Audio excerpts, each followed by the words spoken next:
जय हिंद दोस्तों। तो आज का एक टॉपिक है रिकिन। ठीक है, ये इसलिए न्यूज में चर्चा में है कि वर्तमान समय में जो गुजरात की सरकार है या गुजरात की जो एंटी टेररिज्म स्क्वाड है एटीएस टीम के द्वारा हैदराबाद के एक व्यक्ति, ठीक है, जो पेशे से डॉक्टर थे, ठीक है, उनके घर एक केमिकल मिला है, एक पदार्थ मिला, इसका नाम है रिकिन। ठीक है, तो रिकिन क्या है दोस्तों? वर्तमान समय में रिकिन को एक बायो टेरर वेपन के तौर पर देखा जा रहा है। बायो टेरर वेपन कहने का तात्पर्य यह है ना कि एक वैसा हथियार जो पानी या खाने के माध्यम से, ठीक है, उसको फैलाया जा सकता है, और जब इसको फैलाया जाएगा तो लाखों लोगों की मृत्यु हो सकती है। तो उसको एक जैव हथियार के रूप में देखा जा रहा है। तो रिकिन क्या होता है, नहीं होता है, इस पर तो चर्चा करना पड़ेगा। तो दोस्तों ध्यान रखिएगा, तो ये जो रिकिन है ना, एक तरह का विषैला प्रोटीन होता है। विषैला प्रोटीन होता है। विषैला यानी कि एक तरह का प्रोटीन है, लेकिन कैसा है दोस्तों? विषैला। ठीक है, विषैला नहीं बोलते हैं कि पानी विषैला हो गया है तो पीजिए तो आपको नुकसान हो सकता है, तो इस तरह का विषैला प्रोटीन है। जनरली दोस्तों ये एक तरह का पौधे से प्राप्त होता है। ठीक है, ये किस पौधे से प्राप्त होता है दोस्तों? तो एक पौधा का नाम है अरंडी का पौधा। ठीक है, अरंडी का पौधा। ठीक है, तो अरंडी का जो पौधा होता है ना, तो उस पौधे में एक बीज लगता है। ठीक है, और उसी बीज से प्राप्त होता है। तो जैसे मान लीजिए कि ये अरंडी का पौधा है और ये उसका बीज हो गया, तो बीज में से ही आपको एक प्रोटीन प्राप्त होता है। ठीक है ना, एक विषैला प्रोटीन प्राप्त होता है, उसको हम लोग क्या बोलते हैं दोस्तों? तो रिकिन नाम देते हैं। ठीक है, ये रिकिन इसका नाम दिया गया है। इस अरंडी के जो पौधे को, जो इसका इंग्लिश नाम है, इसका नाम है दोस्तों कैस्टर प्लांट। क्या नाम है दोस्तों? Castor plant. आप नेट में सर्च कर सकते हैं। ठीक है, कुछ आप लोग अभी गांव देहात में देखते हो दोस्तों, कुछ इस प्रकार का इसका बीज होता है कि बीज के ऊपर कांटा कांटा लगा हुआ रहता है। ठीक है, जो आपके कभी पैंट शर्ट में चिपक जाता होगा, कभी खेत खलिहान में देखते होंगे। तो उसी उसी की बात कही जा रही है। आप मैप आपको ऊपर में इमेज में शो कर रहा होगा, शो कर रहा है, देख लीजिएगा। ठीक है, शो कर रहा है ना? हाँ, इसी को बोलते हैं रिकिन। चलिए, तो ये कैस्टर प्लांट हो गया। इसका वैज्ञानिक नाम भी क्या है दोस्तों? तो नाम है रिकनिस। ठीक है, रिकनिस। ठीक है, कम्युनिस। ठीक है, रिकनिस कम्युनिस इसका इस प्लांट का वैज्ञानिक नाम है।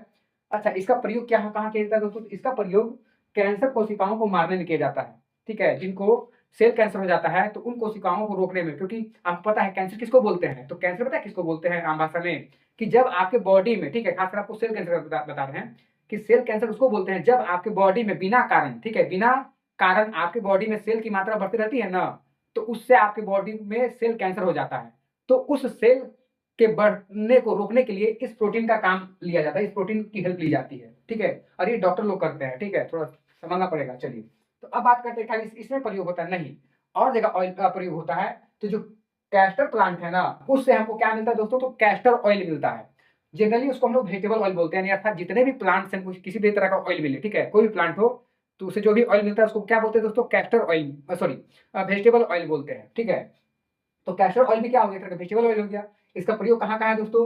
तो जितने भी लोग, मतलब कि खासकर इसका प्रयोग बाल में होता है। ठीक है, ऐसे बाल में किसी का बाल नहीं उग रहा है तो नहीं बहुत प्रचार आता है कि लगाइए, जो गंजे लोग हैं लगाइए बाल में तेल और पाइए 1 महीना में हरियाली।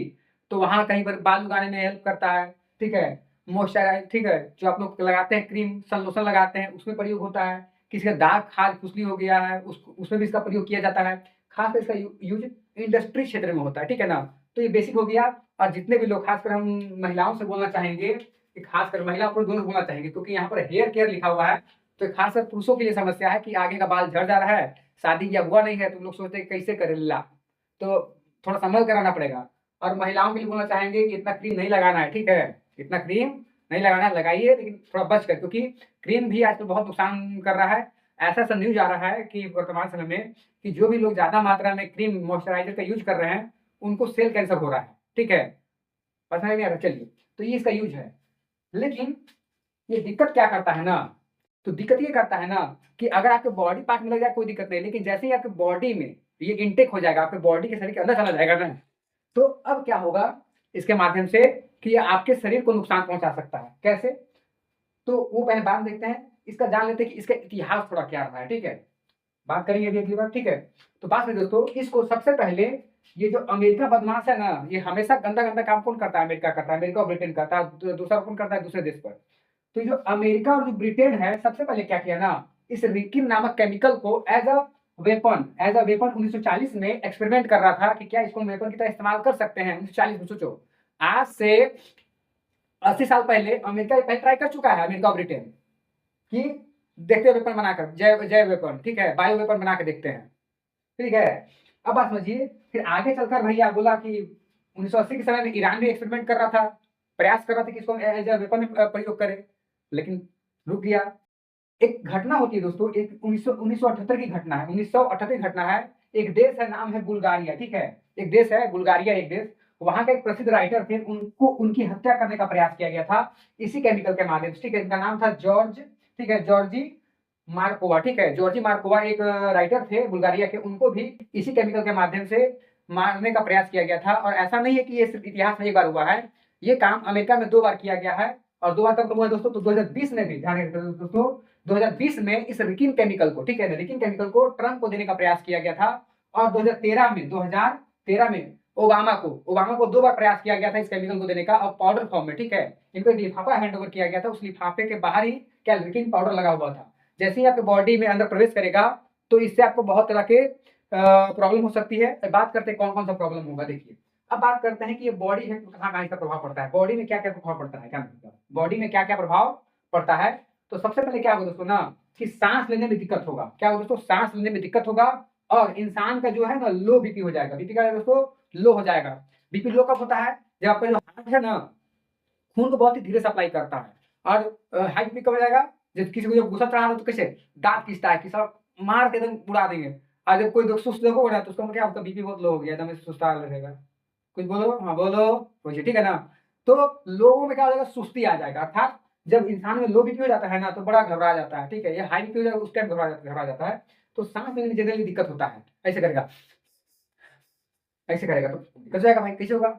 अब आप समझिए अगला प्रॉब्लम क्या हो सकता है इसमें ना, कि इंजेशन, ठीक है। इंजेशन मतलब क्या होता है ना, कि वोमिटिंग, यानी कि कुछ भी खाए होंगे तो उल्टी हो जाएगा, कुछ खाना पेट में नहीं पचेगा, तो उसको बोलते हैं इंजेशन। इंजेशन समस्या हो सकती है। सबसे बड़ा जो है ना, कि ये लॉन्ग टर्म में क्या करता है ना, कि आपका ये ऑर्गन को मार देगा, आपका ऑर्गन फेल्यूर कर जाएगा। इसलिए बोलते हैं कि कोई किडनी फेल से मर गया, किडनी काम नहीं कर रहा था, कोई बोलता है किसी का हार्ट काम नहीं कर रहा था। तो जनरली क्या करता है ना, ये 3-4 तरह जो ऑर्गन है उसको फेल करता है, ठीक है, उसको नुकसान पहुंचाता है। किसको किसको दोस्तों, लीवर को, किसको नुकसान पहुंचाएगा, लीवर को पहुंचा सकता है। एक होता है दोस्तों स्प्लीन, ठीक है, स्प्लीन स्मेटिक इसको बोलते हैं। तो आपका जो ब्लड बनता है दोस्तों, ब्लड, जैसे आपका खाना कहाँ बनता है, आपका घर में किचन रूम में बनता होगा, उसी प्रकार हमारे बॉडी में एक जगह होता है स्प्लीन। स्प्लीन में क्या बनता है दोस्तों, खून बनता है, ठीक है। तो उसको नुकसान पहुंचाएगा, ठीक है। इससे बॉडी का खून की मात्रा कमी हो जाएगा, क्योंकि जहां खून बन रहा है वही उसी उसी को नुकसान पहुंचा रहा है।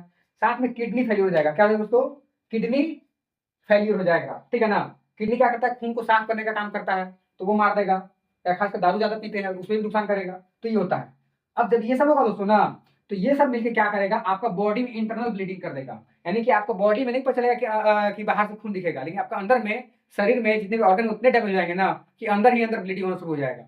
तो कैसे कहाँ कहाँ रोकोगे, पता चला कि हार्ट में खून बह रहा है, हार्ट में बाहर भी खून बह रहा है, किडनी में खून बह रहा है, फेफड़ा में खून बह रहा है, इधर खून बह रहा है, कहाँ कहाँ रोकोगे, ऐसे थोड़ी रोकोगे, नहीं रोक पाओगे ना।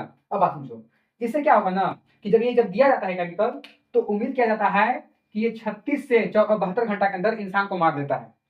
36 से 72 घंटा के अंदर मार देता है। और बात ये है ना कि ये जो केमिकल है पता नहीं चलता है कि कैसे दिया गया है। जब तक आपको पता चलेगा तब तक आपका काम खत्म हो जाएगा, ठीक है। और सबसे बड़ी बात ये है ना, कि इसकी जो मात्रा है, सोचिए, ध्यान रखिए दोस्तों, 1.7 mg मिलीग्राम, यानी 1 ग्राम कितना होता है, बोलते 1 ग्राम 10 मिलीग्राम होता है, ठीक है। तो उसका देख रहे हैं 1.7 मिलीग्राम एक पर्सन को मारने के लिए काफी है। एक पर्सन को, एक व्यक्ति को मारने के लिए 1.7 मिलीग्राम, ठीक है, काफी है।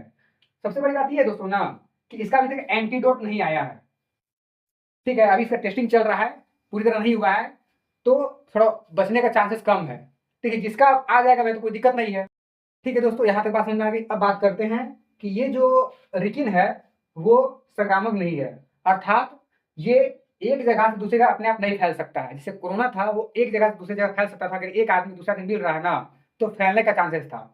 सपोज दैट कोई एक ए नामक आदमी है, वो रिकिन लिया हुआ है, ठीक है, उसको वो रिकिन पहले से ले लिया, ये पहले से ये पता है कि भैया रिकिन ले चुके हैं, तो ये सोचेगा ना कि बी नामक आदमी को फैला दे, तो ये फैलेगा नहीं। क्यों, क्योंकि ये फैलने वाला नहीं है, ठीक है। अर्थात अगर उसको बी को भी अगर बीमार करना है ना, बी को भी देना है, तो उसको पर्सनली जाकर बॉडी में उस चीज को पहुंचाना पड़ेगा, ठीक है। तो इसको कैसे पहुंचाया जा सकता है दोस्तों, तो इसको इंजेक्शन के माध्यम से पहुंचाया जा सकता है, ठीक है, खाने के माध्यम से दिया जा सकता है, या सांस के जरिए दिया जा सकता है। सांस मतलब ऐसे सामने रख दिया, बोलो लो तुम थोड़ा सांस लो देखो, तो ठीक है, तो उसके जरिए दिया जा सकता है। सबसे कम नुकसान कब होता है दोस्तों, जब किसी इंसान को ये खाने के माध्यम से दिया जाएगा। क्यों, क्योंकि जब खाना खाइएगा तो ऑटोमेटिक पेट के माध्यम से निकल जाएगा बाहर। इसका भी एंटीडोट नहीं बना है दोस्तों, ठीक है। तो आई होप आपको सारी बातें समझ में आ गई दोस्तों।